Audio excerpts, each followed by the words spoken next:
নমস্কার। Ramakrishna TV YouTube চ্যানেলের পক্ষ থেকে সকল মা বাবা দাদু দিদা ঠাকুমা ঠাকুর দাদা দাদা দিদি ছোট ছোট ভাই বোনদের জানাই অনেক অনেক ভালোবাসা এবং সফলা একাদশী প্রীতি ও আন্তরিক শুভেচ্ছা।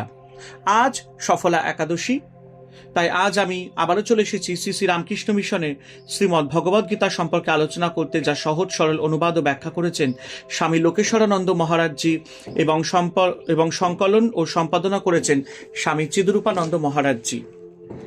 আমরা আলোচনায় আছি শ্রীমদ্ ভগবদ্গীতার থেকে নবম অধ্যায় রাজযোগে, এবং আমরা আজকে আলোচনা করব শ্লোক নম্বর 23 এবং 24। এবং একটি কথা বলবো, যারা যারা আমার শ্রীমদ্ ভগবদ্গীতার ভিডিও বা এপিসোডগুলো দেখা মিস করেছেন, অবশ্যই আমার ইউটিউব চ্যানেল রামাকৃষ্ণা টিভিতে যাবেন, শ্রীমদ্ ভগবদ্গীতা প্লে লিস্টে যাবেন, সেখানে আপনারা আগের ভিডিও বা এপিসোডগুলো দেখে নিতে পারবেন। তো চলুন আজকের আলোচনা শুরু করা যাক। শ্রীমদ্ ভগবদ্গীতার থেকে নবম অধ্যায় রাজযোগ থেকে 23 এবং 24 নম্বর শ্লোক।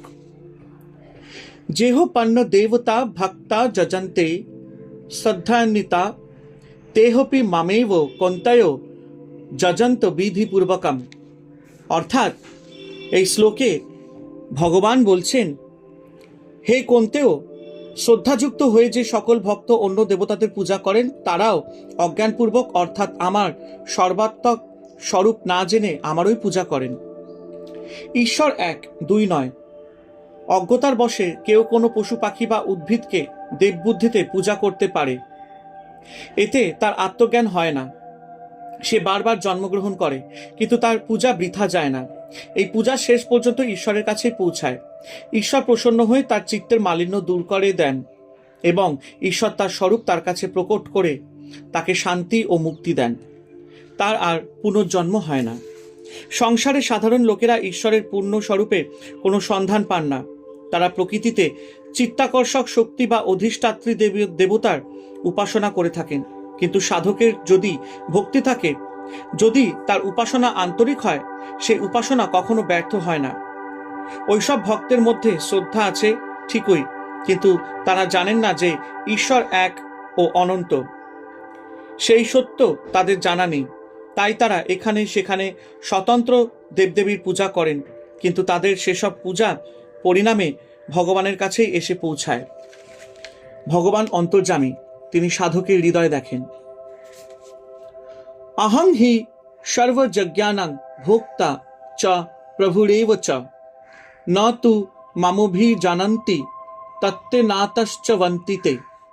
অর্থাৎ এই শ্লোকে ভগবান বলছেন, আমি দেবতা রূপে সকল শ্রুতিবিহিত ও স্মৃতিবিহিত যজ্ঞের ভোক্তা ও ফলদাতা, কিন্তু অন্য দেবতার উপাসকরা আমাকে স্বরূপত জানেন না বলে বারবার সংসারে ফিরে আসেন।